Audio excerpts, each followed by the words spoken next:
such a moment for LA in hip hop right now. Straight Outta Compton did 60 million. Yeah.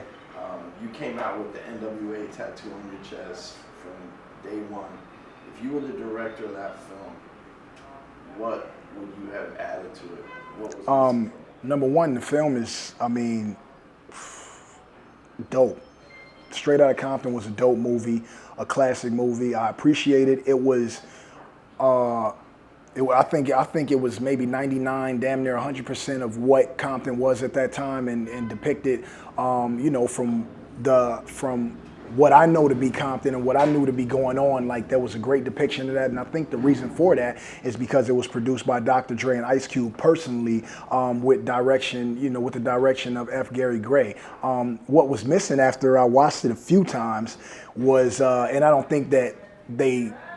think it would have made the movie better or, you know, worse or nothing like that. But after watching it, I thought a fun fact, something funny to notice, was that it wasn't any drugs or guns in it, really. You know what I'm saying? And if you think back to N.W.A, they had guns, it was drugs, it was weed, it was coke, all that shit was everywhere. And I thought that even made it dope. That even made it more dope because they completed an entire movie and didn't have to brandish, you know, like drug paraphernalia or firearms and none of that, man, which made it that much more classic, because when you're watching it, you felt like you saw a gun or drugs. You felt empowered by like what was going on in the movements, and, you know, outside of the police having guns, and, you know, at that one, I think it was a Detroit concert, you didn't really see all that, man. And the groupie scene too. Yeah.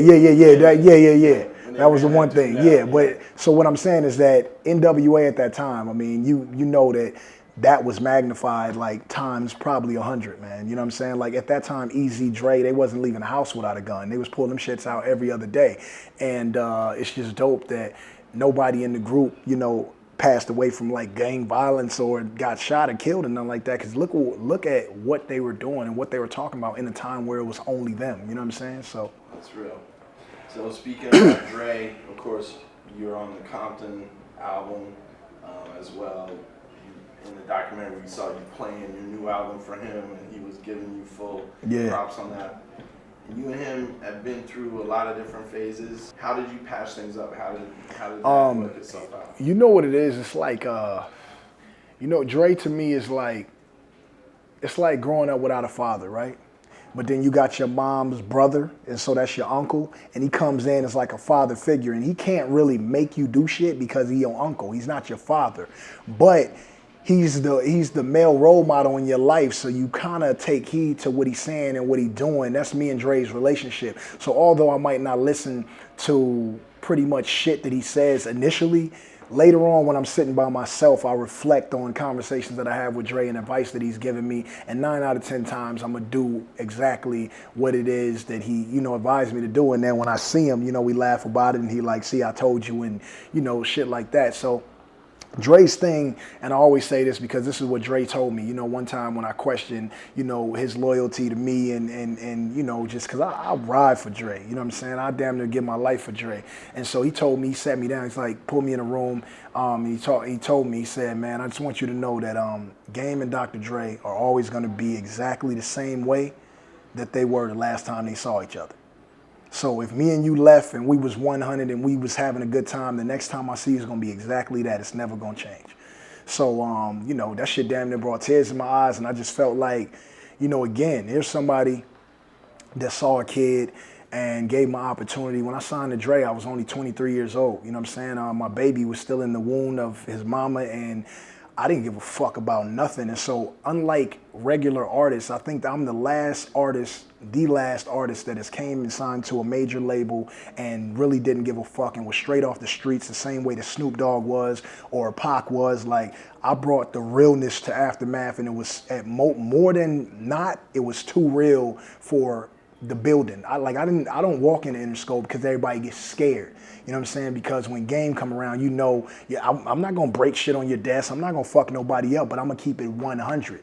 So if I'm walking through the halls and, you know, you look up and you look, you know, make a stupid face, I'm gonna be like, what the fuck is wrong with you? Or, you know, like, I'm just gonna keep it 100, man. And so at Aftermath and the Interscope, there was always, oh shit, here he comes. You know what I'm saying? And I like that shit because it was fun because everybody else come through with these pretentious mind states and trying to fit in and trying to be what other people are being. And I just always stayed myself because the artists that I fucking grew up listening to, the Spice Ones, the Ghetto Boys, the Nas's, the Biggies, the Pot, like my two of my favorite artists are not even on earth no more because they kept it so 100 that they got shot, murdered, and killed for this shit that we're doing. And so when people take it lightly or make it weird, and I don't fuck with that because that's not what true hip hop is. True hip hop has taken lives, man. You know what I'm saying? On the streets, in hip hop, out of hip hop. And a lot of people, you know, they listen to Biggie and say, you know, Biggie's the best and this and that. No, what about his daughter? And what about his mom? And like, they died, dude. Like, people don't understand that. Biggie was 24 years old when he died. Pac was 25. I'm 35, which means that 10 years ago, I was fucking bald head, tripping, and they were just kids, man. But when they died and I was in, you know, just getting to high school, I thought like Big and Pac were so grown. They was wearing suits and Coogee and Versace and wearing rings, and, you know, Biggie was on helicopters and shit with Puff. They seemed like they was 40 years old. You know what I'm saying? And Pac was in how many movies where you felt like you felt like Pac was an adult. Now you see a 24-year-old rapper and no respect. You don't give a fuck about them. You like, yeah, I like your music, but look at you. You know what I'm saying? Like, back then it was different. So the documentary too, it just embodies real hip hop. And if you don't fuck with real hip hop, I mean, like, I'm talking about Big L, the Roots, just fucking Jay Dilla. Like, you don't fuck with real hip hop, then you're not gonna fuck with this album. You're gonna say it's whack. And I'm gonna wait for you to say it's whack. Then I'm gonna look at your page and I'm gonna see that you the same whack motherfucker that will fucking you would take your flat top and put braids in the shit, or you'll find the tightest pair of jeans you can and cut holes in it like you a bitch, and you'll get out there and you're gonna tell me that this artist you're gonna rate him in the top 5 when you know goddamn well that niggas using auto-tune don't belong in no fucking hip-hop category, period. And I'm just being real and honest, and if motherfuckers don't like it, please do voice your opinion so I can rip your shit in half. And then there we go. It's just is what it is, man. I'm a true supporter of hip hop, and I'm not dissing nobody's genre of music.